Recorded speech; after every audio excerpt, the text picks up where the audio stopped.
이라크 평화재건을 지원하기 위해 창설된 국군 자이툰 부대가 지난 9월 22일 이라크 북부 쿠르트족 자치지역인 아르빌에 무사히 안착했습니다. 자이툰 부대 장병들은 전쟁으로 황폐화된 열사의 땅 이라크에 한국인의 사랑과 평화를 심기 위해 고통과 희생을 감내하며 열심히 땀 흘리고 있습니다.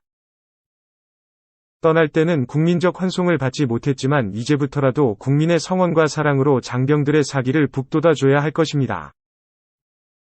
코나스는 이라크의 평화를 심고 있는 자이툰 부대 장병들의 소식과 그들의 사기를 진작시킬 수 있는 칼럼들을 특집으로 꾸며가겠습니다.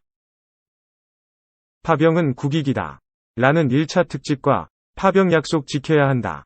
는 2차 특집에 이어 자이툰 부대.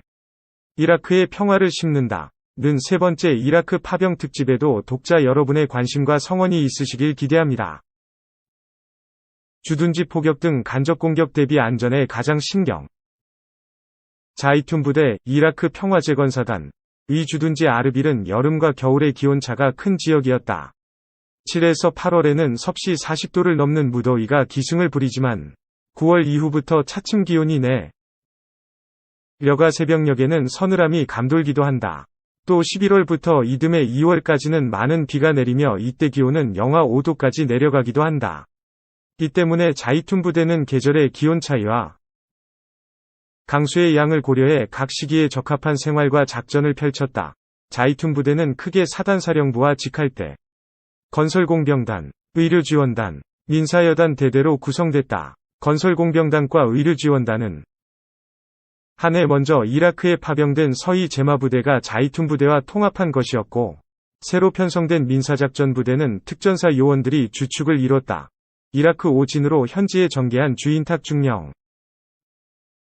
당시 대위, 은 중대장으로서 첫 임무를 자이툰 부대에서 본격적으로 하게 됐다. 고등군사반, OAC 교육을 받은 직후 이라크 파병을 위해 특전사 중대장 보직에 자원 선발됐기 때문이다.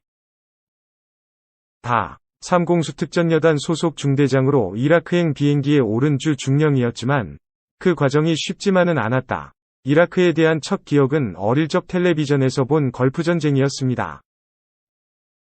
뉴스 속 영상에는 밤하늘에 예광탄이 쏟아지고 곳곳이 폭격으로 파괴된 모습이었어요. 시간이 흘러 군인의 길을 걸으면서 자이툰 부대 소식을 들었을 때 그 모습이 다시 떠올랐습니다. 주중령은 이라크 평화와 재건을 위해 헌신하는 자이툰 부대의 활약을 보며 그 임무에 동참하겠다고 마음먹었다. 하지만 생각과 달리 파병은 쉽지 않았다. 당시 주중령은 보병 장교였는 데 자이툰 부대의 지원 대상에 보병 특기가 없었기 때문이다.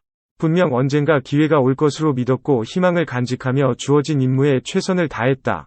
뜻이 있는 곳에 길이 있다는 말이 딱 저에게 맞았던 것 같습니다. 고군반 교육을 마친 뒤 운명처럼 특전사 예하 부대에 배치됐고 다시 파병 부대로 선정됐습니다. 더욱 넓은 곳에서 다양한 임무를 수행하고 싶었던 목표를 이루는 순간이었어요. 이후 주중령은 약 3개월에 걸쳐 파병 준비에 돌입했다. 국가와 국민을 위하는 군인 본연의 자세로 주어진 임무를 수행하면 되는 일이었지만 작전 지역은 기후, 환경부터 임무 역할까지 모두 달랐다. 현지에 도착해 즉각 작전에 투입되려면 만반의 준비가 필요했다. 새로운 임무를 부여받아 처음부터 다시 작전을 수행한다고 생각했습니다. 연습 많이 완벽함을 만든다고 믿었고요. 반드시 임무를 완수하겠다는 각오로 훈련에 매진했어요. 현지 문화와 언어를 공부하고 지역사회와 주민들의 관습도 익혔습니다. 준비를 마친 주중 령과 부대원들은 2006년 9월 이라크 아르빌에 도착했다. 자이툰 부대 오진 1차였다. 주중령은 부대원들과 함께 바로 작전에 나가 임무를 수행했다.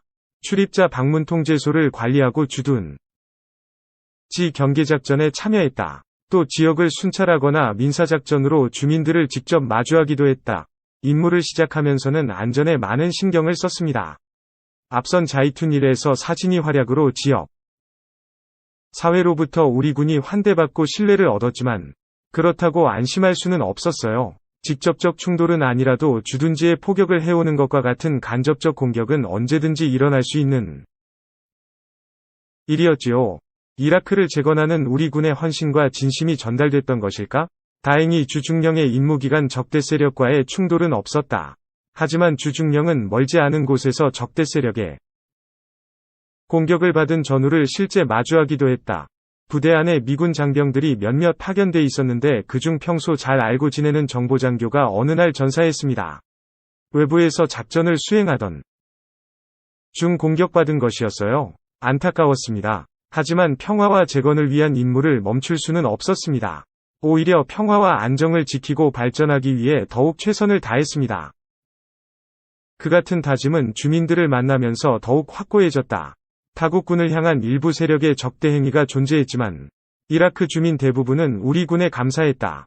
자이툰 부대의 희생과 노력을 알고 있었고 그 우호관계를 이어가고자 그들 스스로 노력했다. 민사작전을 하면서 주민들이 한국군을 보면 반갑게 손을 흔들며 환대하곤 했습니다. 타국군은 그 모습을 보며 우리에게 배우고 싶어 했어요. 이것저것 물어오기도 했습니다. 어떻게 하면 주민들의 마음을 사로잡을 수 있는지, 무슨 선물을 건넸고 어떤 행사를 했는지와 같은 질문이었다. 하지만 그런 노력은 한순간에 이뤄지는 게 아니잖아요. 일진부터 이어진 주민들에 대한 진심이 답이 되지 않을까 생각합니다. 비록 말은 통하지 않지만 진실한 마음은 전해지는 법이니까요. 서현우 기자